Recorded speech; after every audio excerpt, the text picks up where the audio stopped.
On a bright October afternoon in 1962, a 9-year-old girl vanished from a quiet Pennsylvania town while doing something millions of children do, stopping at church to say a prayer.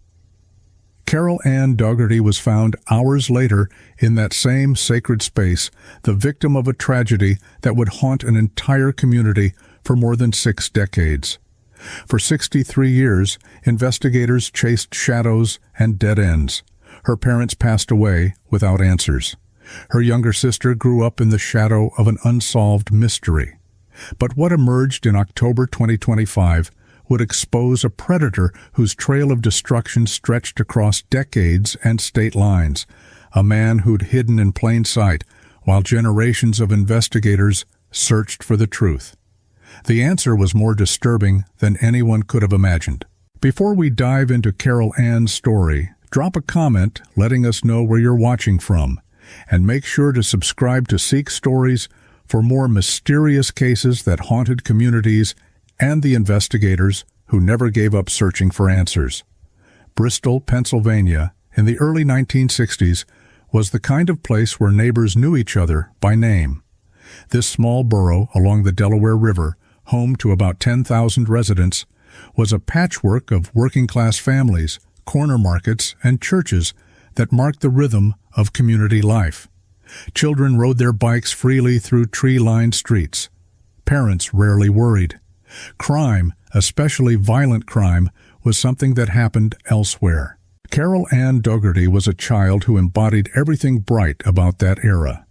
She had sandy blonde hair that her mother Dorothy kept neatly styled, and a slim frame that made her look smaller than her 9 years.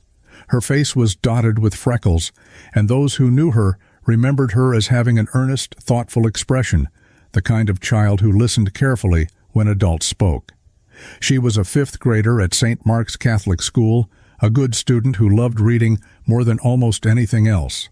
Carol Ann had discovered mystery novels that year, and she'd become completely absorbed in them.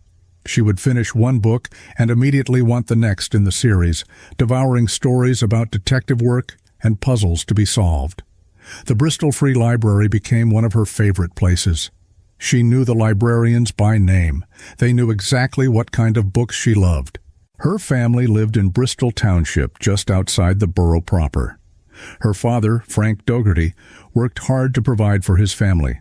Dorothy, her mother, kept an orderly home where dinner was served promptly at 4:45 every single day. Punctuality mattered in the Dougherty household. If you weren't home by dinner time, something was wrong. Carol Ann had a younger sister, Kay, who was not quite 3 years old in October of 1962. Kay would grow up with only the faintest memories of her older sister, fragments of a childhood that ended too soon. The two sisters shared a room, shared toys, shared a life that seemed destined to stretch ahead into an ordinary, happy future. But there was nothing ordinary about the afternoon of October 22nd, 1962. That Monday started like countless others. Carol Ann woke up, got dressed for school, and went about her day with the usual routines of a 5th grader. But by afternoon, she had something specific on her mind. She'd finished 2 mystery books from the library, and the next books in the series were waiting for her. She'd made plans to meet 2 friends at the Bristol Borough Free Library to check out new books together. Around 3 o'clock that afternoon, Carol Ann climbed onto her bicycle, a blue, white, and chrome Londoner racing bike that she was proud to own, and told her mother she was heading to the library. Dorothy Dougherty watched her daughter pedal away down the street, blonde hair catching the autumn sunlight. She had no reason to worry. Carol Ann had ridden this route before. She knew the way. The route from the Dougherty home to the library took Carol Ann through familiar territory. She rode along Lincoln Avenue, a main street that cut through Bristol Borough. Along the way, she stopped at Tommy's Market, a corner store where kids could buy penny candy and sodas. The shopkeeper remembered seeing her that afternoon. Carol Ann bought a Coca-Cola and some penny candy, paid with coins she'd been saving, and seemed completely at ease. She chatted briefly before climbing back on her bike and continuing her journey. People saw her riding past, a solitary figure on a bicycle with books strapped to the back. In a small town, you noticed these things. You waved. You smiled. You thought nothing of it, because children were supposed to be safe in places like Bristol. But Carol Ann never arrived at the library. Her two friends waited, checking their watches, wondering where she was. Minutes turned into half an hour. Eventually they gave up and went home, assuming Carol Ann had changed her mind or been called back home for some reason. Meanwhile, Carol Ann's route had taken her past St. Mark's Roman Catholic Church on Lincoln Avenue. This wasn't just any church to her. This was her school, her parish, a place she knew as well as her own home. The building stood solid and familiar, its doors always open during the day for parishioners who wanted to stop and pray. Carol Ann had a habit of doing exactly that. When she passed the church, she often stopped to say a quick prayer. It was the kind of thing a devout Catholic child did without thinking twice, a moment of quiet reverence before continuing with the day's adventures. On that October afternoon, Carol Ann leaned her bicycle against the church exterior and walked inside.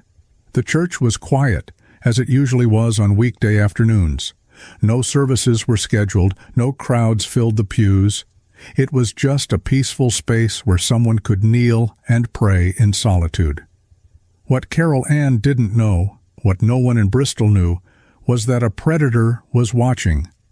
Living less than a 5-minute walk from St. Mark's Church was a man named William Schrader. He was 20 years old, short in stature, pale-skinned, with a thin build that made him seem almost unremarkable. But two ugly scars marked the right side of his face, remnants of a violent past. And behind his ordinary appearance lurked something monstrous. Schrader had noticed Carol Ann riding her bike along Lincoln Avenue. He'd been inside his home when he saw her pass by, a young girl, alone, vulnerable. For a man whose entire life had been marked by violence against children, this was an opportunity he couldn't resist. The details of what happened next inside St. Mark's Church remained deeply disturbing, but the evidence would later show that Schrader followed Carol Ann into the church. He found her in the choir loft vestibule on the east side of the building, a secluded area away from the main sanctuary.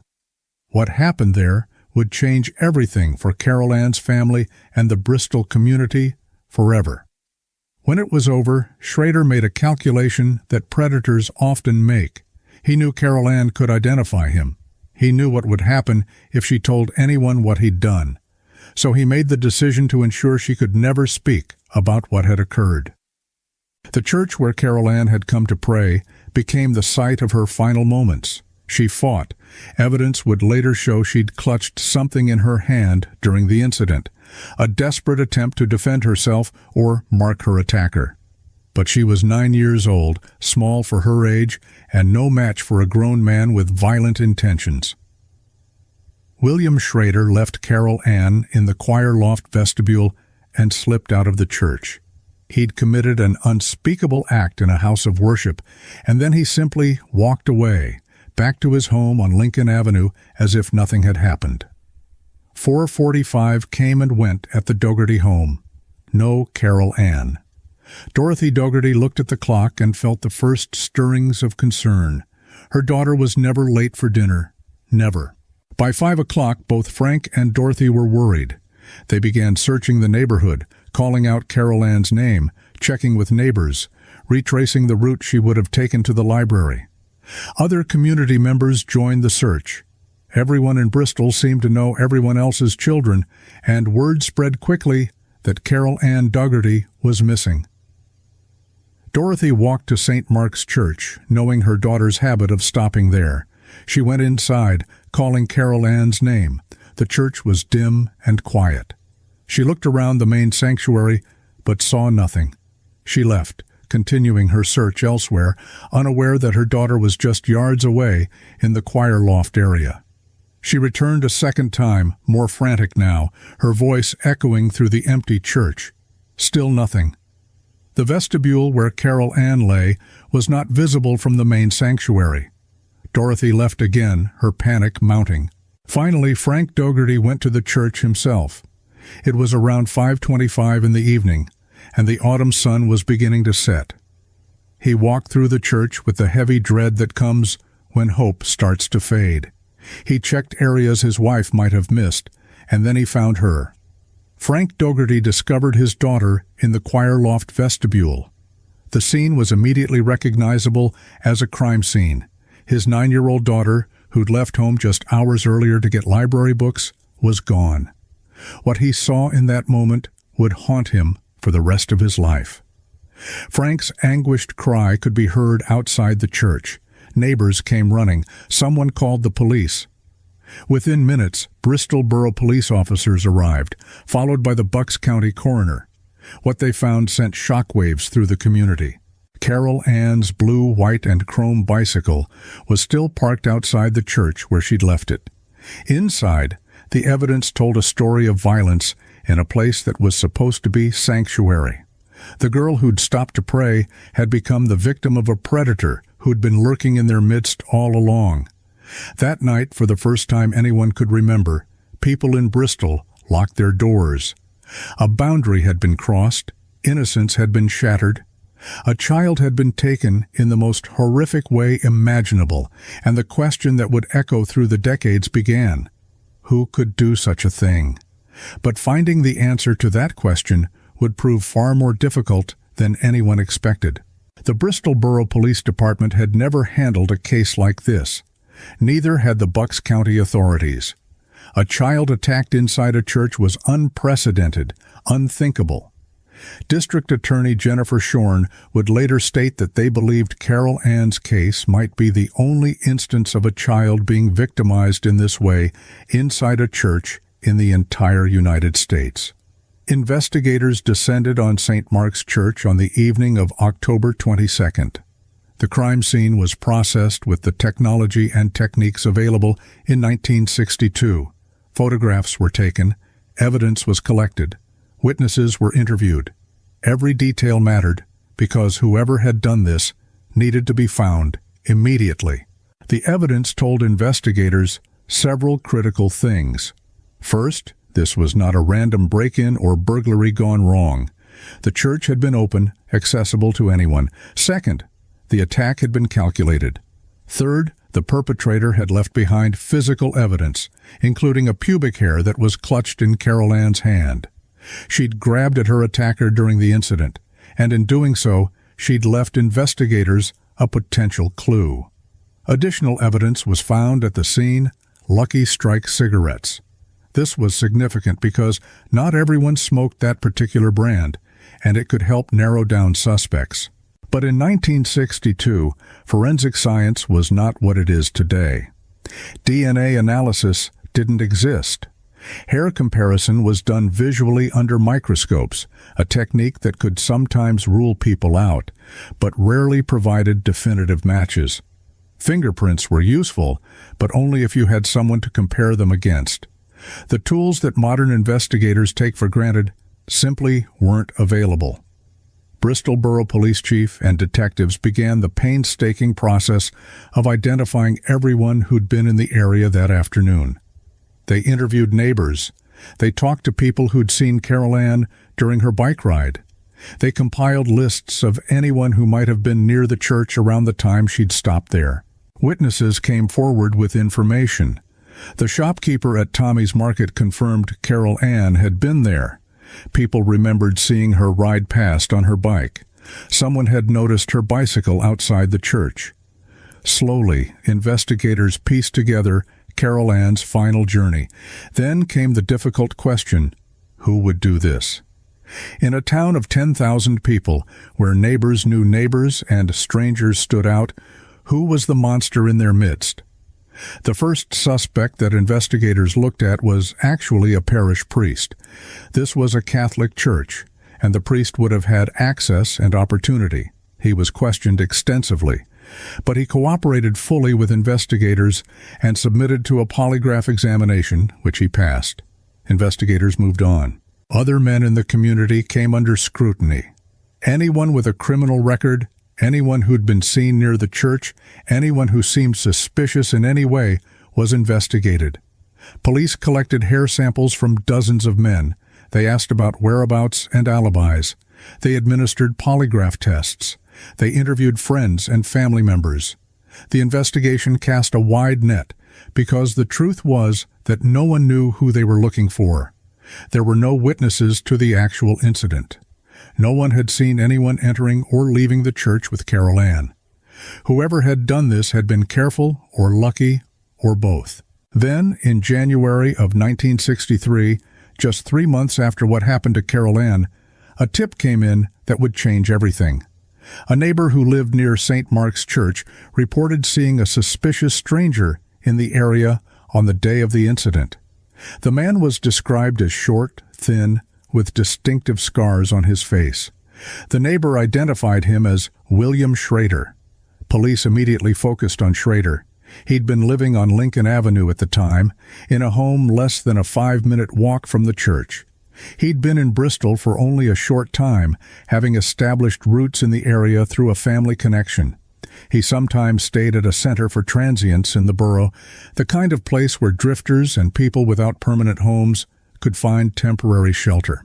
When investigators started digging into William Schrader's background, what they found was deeply troubling. This was not an ordinary young man who'd simply been in the wrong place at the wrong time. Schrader had a history that suggested he was exactly the kind of person who could commit a crime like this.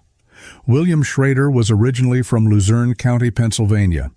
His violent tendencies had emerged early, frighteningly early. At just 8 years old in 1946, he'd been sent to reform school for hitting a small girl with a club. The records from that time described him as a troublemaker and a very convincing liar. Psychological evaluations suggested a mental disarrangement, language that hinted at something fundamentally wrong in Schrader's makeup. He hadn't gotten better with age. He'd been recommitted to reform school for punching little girls in the mouth without provocation. The pattern was clear. William Schrader's targets were young girls, and his violence was unprovoked and disturbing. As an adult, Schrader had been dishonorably discharged from the United States Army at age 18. After that, he'd served time at Eastern State Penitentiary in Philadelphia for attempted homicide. He'd attacked someone with a shotgun with the intention to cause serious harm. This was a man with a documented history of extreme violence, and he'd been living in Bristol, unnoticed and unmonitored, in October of 1962. Police brought Schrader in for questioning. They asked him about his whereabouts on October 22nd. Schrader claimed he'd been at work at a place called Century Tool Company. It seemed like a straightforward alibi, the kind of thing that should be easy to verify. But when investigators checked his time cards, they discovered Schrader was lying. He hadn't worked for 3 consecutive days, including October 22nd.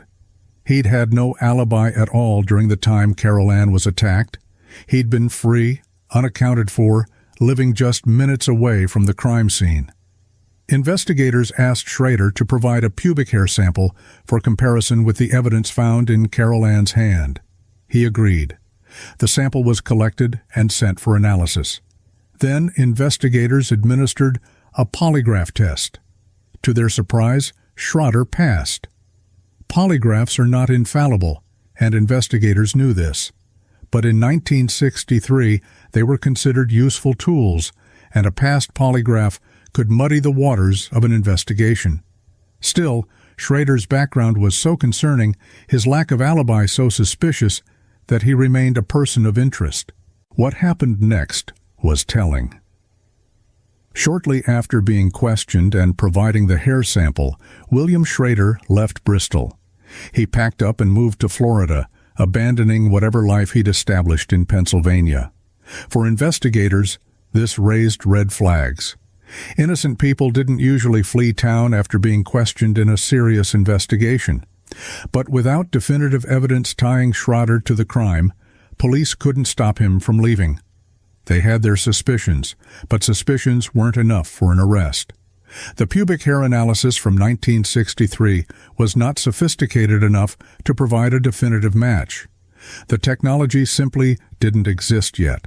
Over the following months and years, Other men continued to be investigated.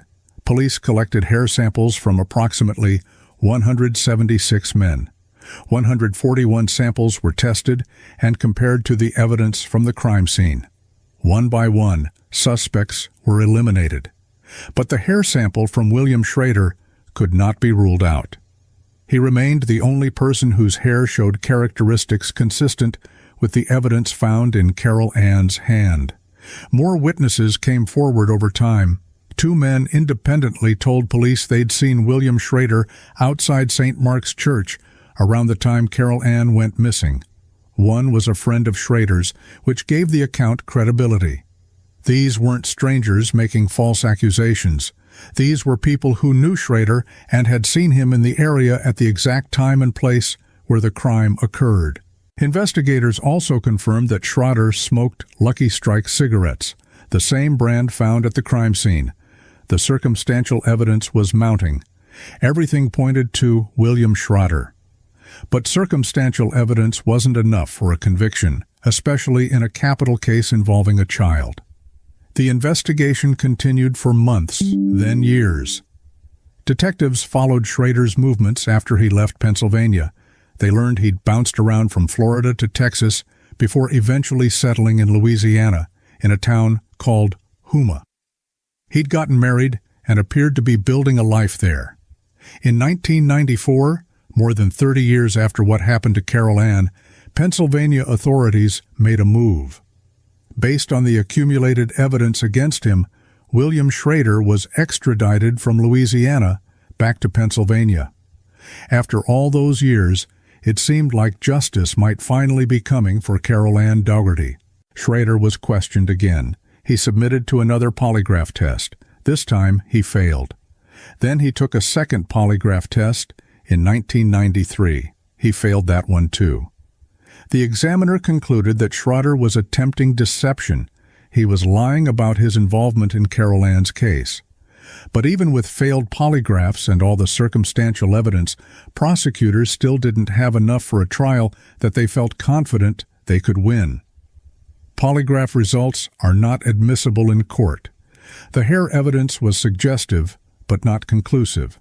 Witnesses had seen Schrader near the church, but no one had actually witnessed the attack. After being held briefly, William Schrader was released without charges. He returned to Louisiana, and the investigation went cold once again. For the Dougherty family, this was devastating. They'd hoped that bringing Schrader back to Pennsylvania would lead to answers, to justice, to some sense of closure. Instead, they were left with the same terrible uncertainty they'd lived with since October of 1962.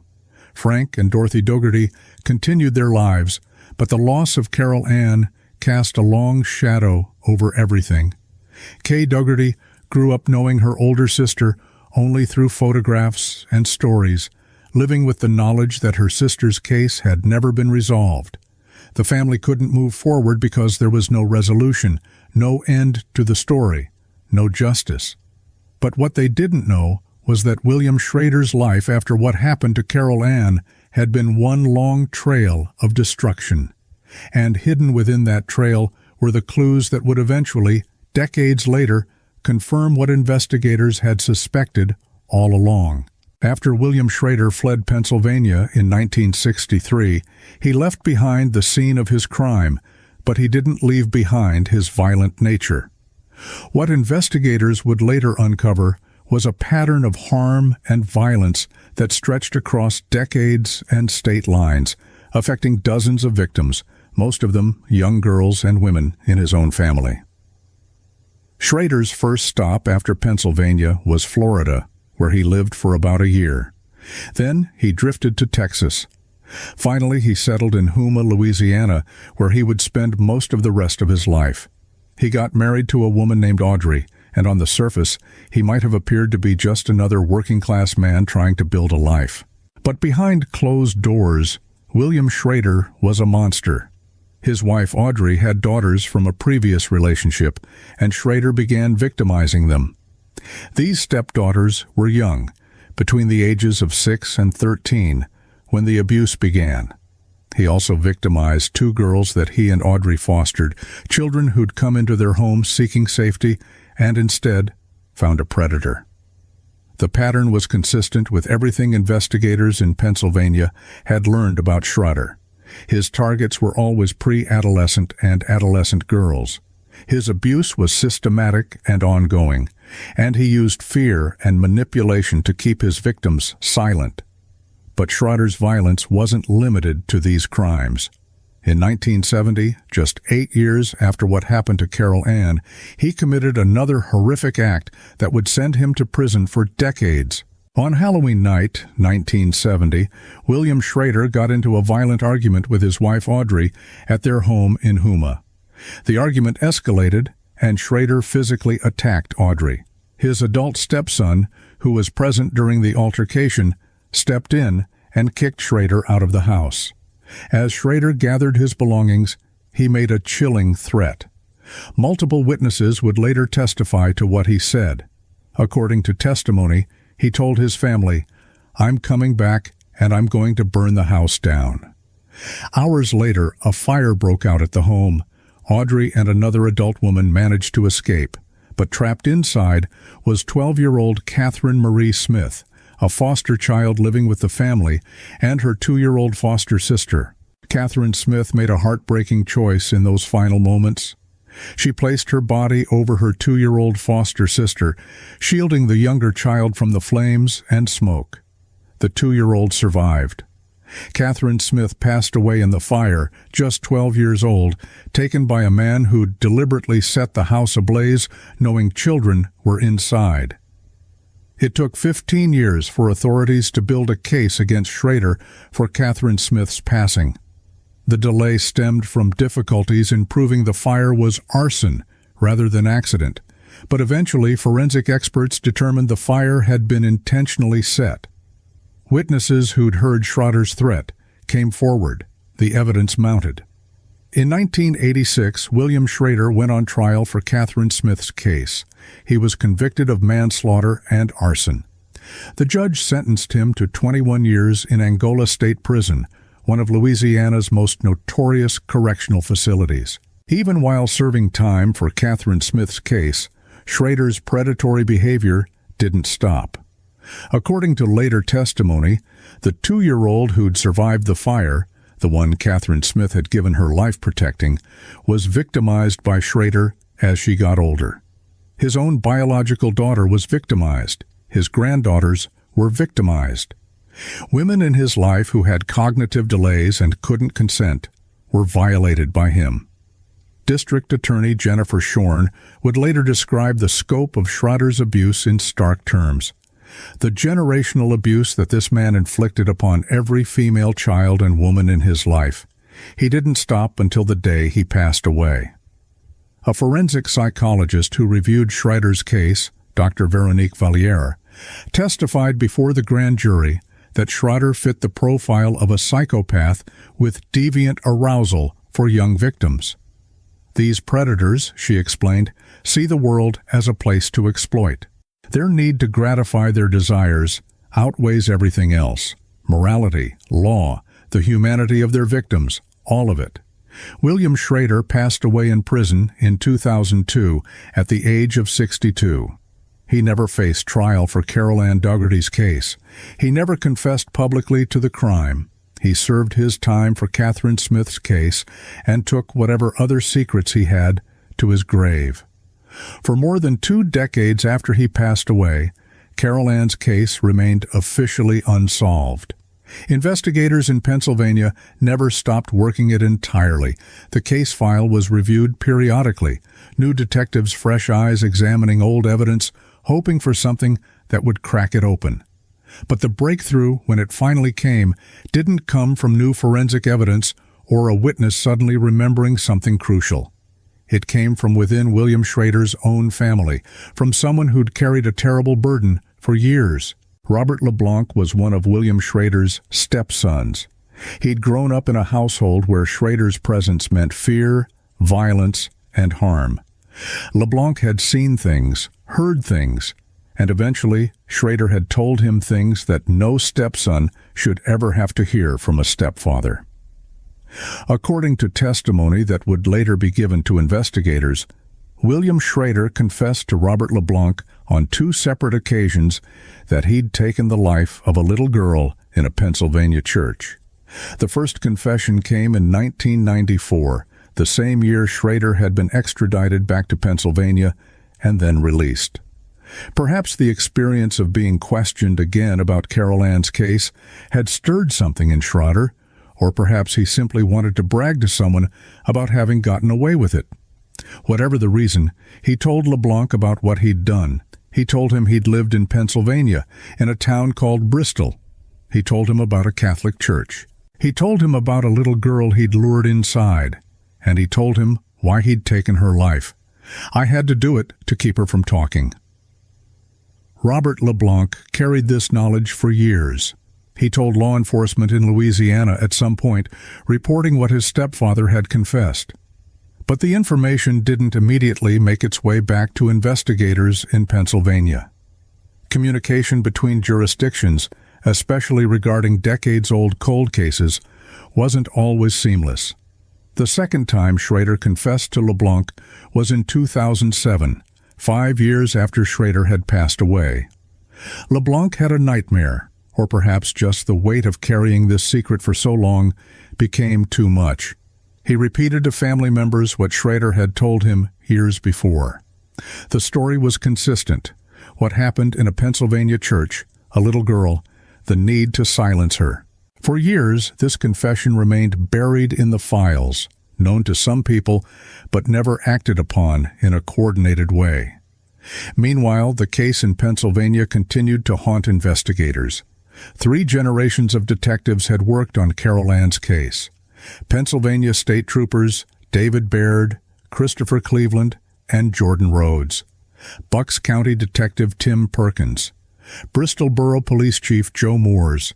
All of them pored over the evidence, looking for something that would finally bring justice. And then, in November of 2024, everything changed. Bucks County District Attorney Jennifer Shorn and Pennsylvania State Police investigators made contact with Robert LeBlanc in Louisiana. They interviewed him carefully and thoroughly about what William Schrader had told him. LeBlanc's account was detailed and consistent. He had no prior knowledge of the intimate details of Carol Ann's case. He'd never researched it, never been to Bristol, had no connection to the Dougherty family. But what he described matched elements of the crime scene that had never been made public, details that only someone who'd been there could have known. This was the breakthrough investigators had been waiting for. Not DNA evidence or a new forensic technique, but a confession from beyond the grave, delivered through a stepson who'd been brave enough to come forward. District Attorney Shorn made the decision to present all the evidence, old and new, to a grand jury. In 2024, the grand jury was convened with one goal: to determine if there was enough evidence to formally conclude who had taken Carol Ann Dougherty's life. The grand jury heard testimony from investigators who'd worked the case for decades. They heard from forensic experts who'd analyzed the hair evidence. They heard from Dr. Veronique Valliere about Schrader's psychological profile. They heard about the Lucky Strike cigarettes, the eyewitness accounts of Schrader being near the church, his lies about his alibi, his failed polygraphs, his flight from Pennsylvania immediately after being questioned. Most importantly, they heard Robert LeBlanc's testimony about Schrader's confessions. The account was credible, it was detailed, it was consistent across decades, and it matched the evidence in ways that couldn't be coincidental. The grand jury deliberated and produced a 53-page report detailing their findings. Their conclusion was unambiguous. William Schrader was responsible for what happened to Carol Ann Dougherty on October 22, 1962. The report stated clearly, out of the 141 pubic hairs analyzed from 141 different sources, only one person could not be eliminated as a contributor, and that was William Schrader. The eyewitness testimony placed him at the scene. The forensic evidence couldn't rule him out. His confession to his stepson provided details only the perpetrator would know. His pattern of offending throughout his life, targeting young girls, using violence to silence them, fit perfectly with what had happened to Carol Ann. Although William Schrader had passed away 22 years earlier, the grand jury formally found that he committed the crimes in connection with Carol Ann Dougherty's case. On October 29, 2025, 63 years and 1 week after what happened to Carol Ann, District Attorney Jennifer Shorn held a press conference to announce the findings. The press conference room at the Bucks County Justice Center was packed on that Wednesday afternoon in late October. Reporters, camera crews, and law enforcement officials filled every available space. But the most important person in that room was Kay Talanka, formerly Kay Dougherty, Carol Ann's younger sister and only surviving immediate family member. Kay was not quite 3 years old when her sister was taken from the family. She had only the faintest memories of Carol Ann, fragments of images, a sense of presence, but nothing concrete. She'd grown up knowing her sister primarily through photographs and the stories her parents told.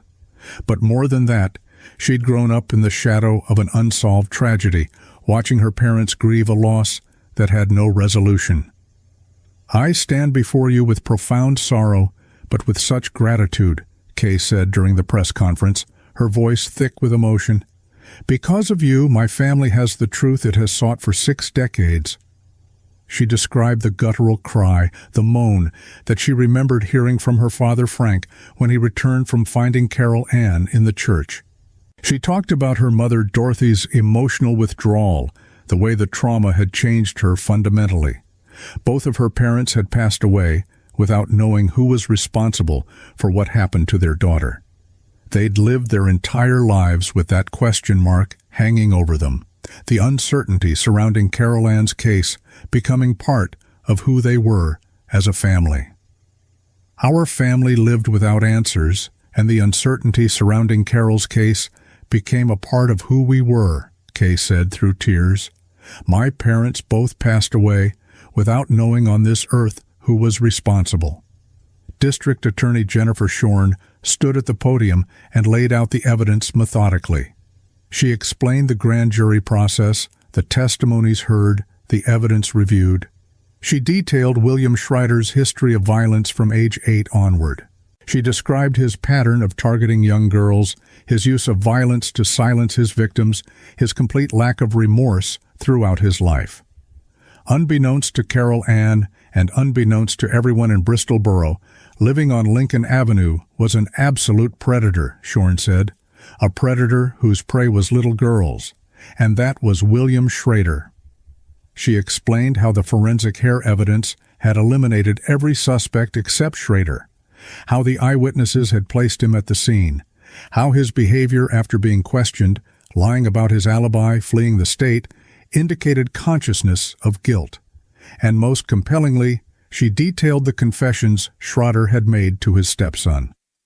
On 2 separate occasions, William Schrader admitted to him that he had done this and gotten away with it, Shorn said about Robert LeBlanc's testimony. And they interviewed him, and he was consistent. Shorn also addressed something that had haunted Schrader, according to family testimony. Years after what happened to Carol Ann, Schrader had woken one night from a nightmare, screaming. He told his wife he'd seen a ghostly specter, a little blonde girl dressed in white, floating over his bed. Some would call this conscience, others would say guilt.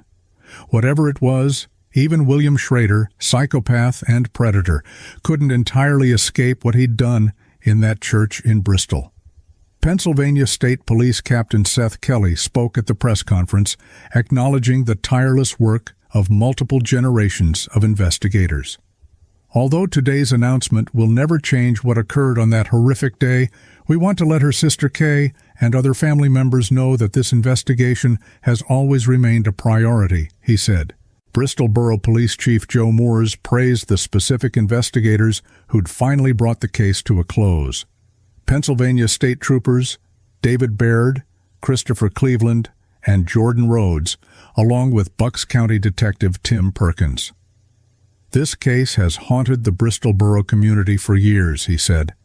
Their pursuit of the truth and teamwork finally delivered answers for Carol's family and our community. The announcement brought a mixture of emotions to everyone in that room and to the community of Bristol beyond.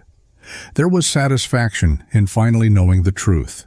There was anger that William Schrader had never faced trial for Carol Ann's case, that he'd passed away in prison for a different crime, while Carol Ann's case remained officially unsolved for all those years. But there was also a sense of validation for the investigators who'd never given up. 3 generations of detectives had worked this case, each building on what the previous generation had learned. Files were kept meticulously. Evidence was preserved. The case was never closed, never forgotten, never dismissed as unsolvable, even when decades passed without progress. For Kay Talanka, the announcement was both an ending and a beginning. It was the end of 63 years of not knowing, the end of carrying the question of what happened to her sister. But it was also a beginning in a sense. For the first time in her life, she could say definitively what occurred, who did it, and why. The uncertainty that had defined her family's tragedy was gone. The community of Bristol, Pennsylvania, also found some measure of closure. For 63 years, they'd lived with the knowledge that a child predator had struck in their midst and gotten away with it. Parents who'd been children themselves in 1962 had grown up with the fear Carol Ann's case had created. They'd passed that fear and caution down to their own children. The story of Carol Ann Dougherty had become a cautionary tale, a reminder that danger could lurk even in quiet towns and sacred spaces. Now they knew. The predator had been identified. He'd lived on Lincoln Avenue, close enough to the church that he could see it from his home. He'd been questioned early in the investigation, but had managed to slip away to Louisiana before definitive evidence could tie him to the crime. He'd lived out his life as a free man for many years, harming other victims, until he finally went to prison for what happened to Catherine Smith. The fact that Schrader had never specifically been tried for Carol Ann's case was frustrating to many. But the grand jury process provided something valuable, an official determination based on evidence, testimony, and decades of investigation.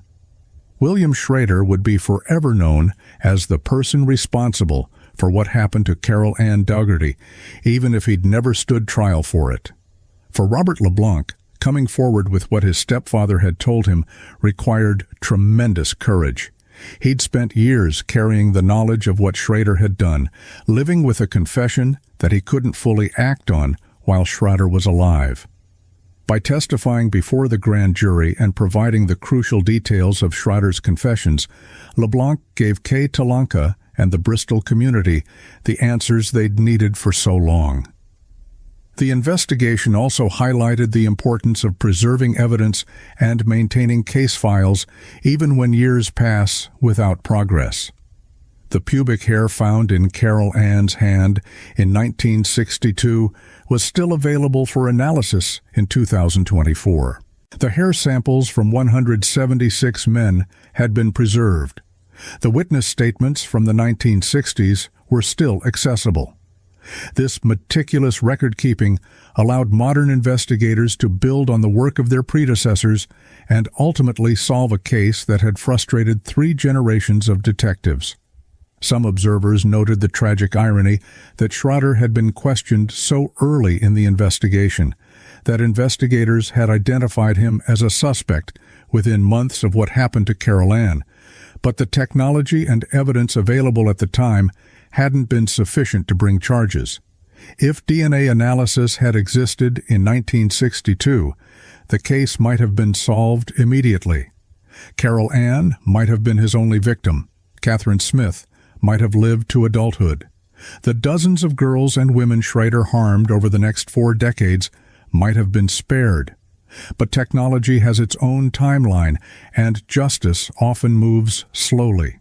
What mattered now was that the truth was known, officially recognized, and placed into the historical record. As we reflect on Carol Ann Dougherty's case, Certain elements stand out. This wasn't a random attack by a stranger passing through town.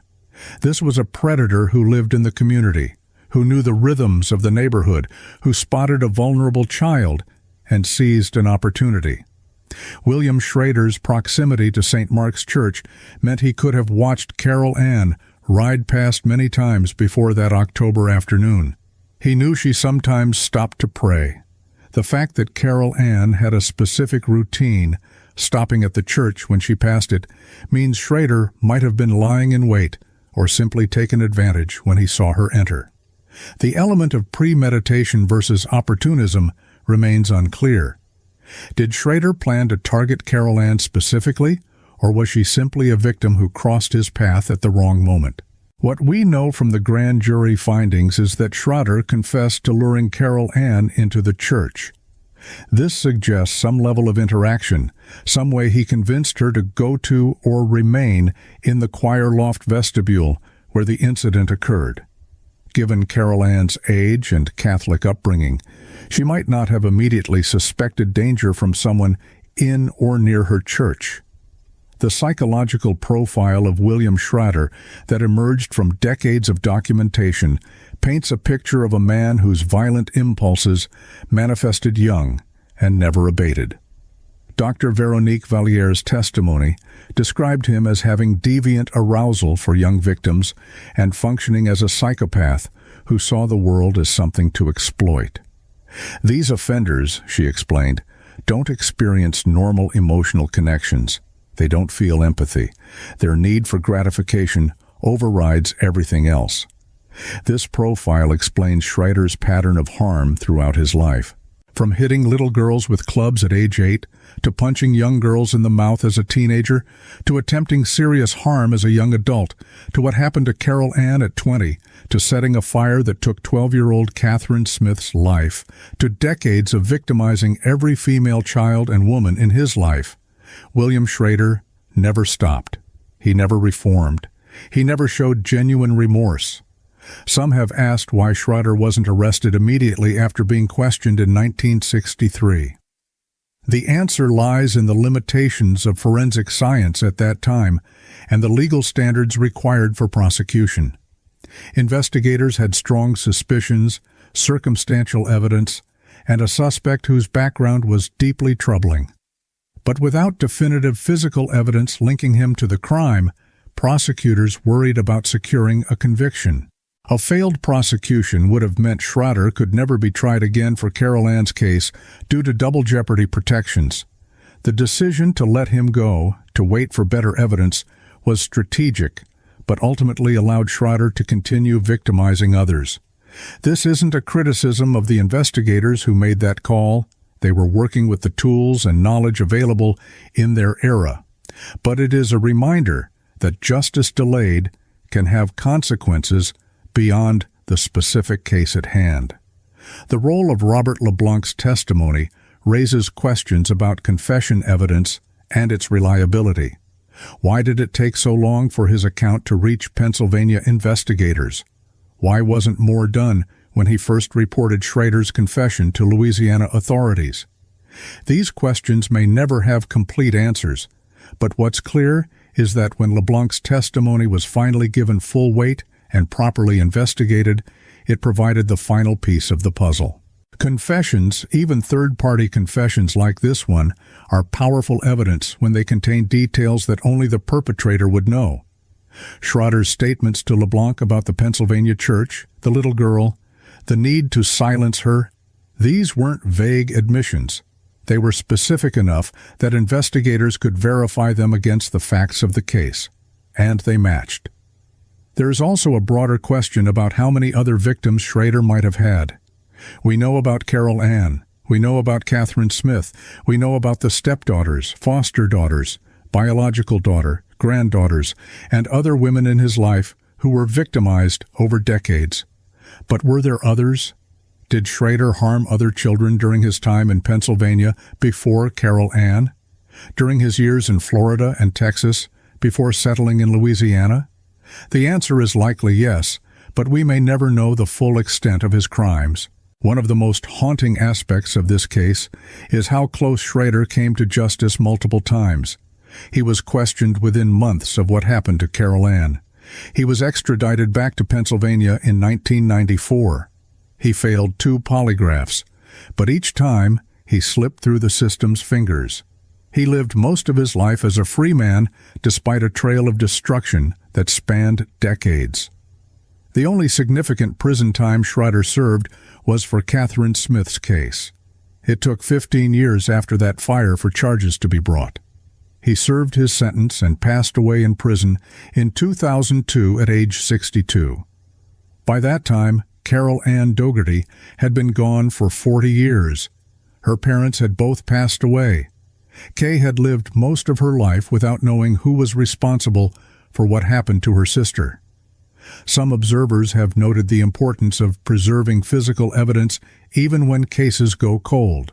The decision by Bristol and Bucks County authorities to maintain the evidence from Carol Ann's case, including the crucial pubic hair found in her hand, meant that when new information emerged decades later, it could be corroborated against physical evidence.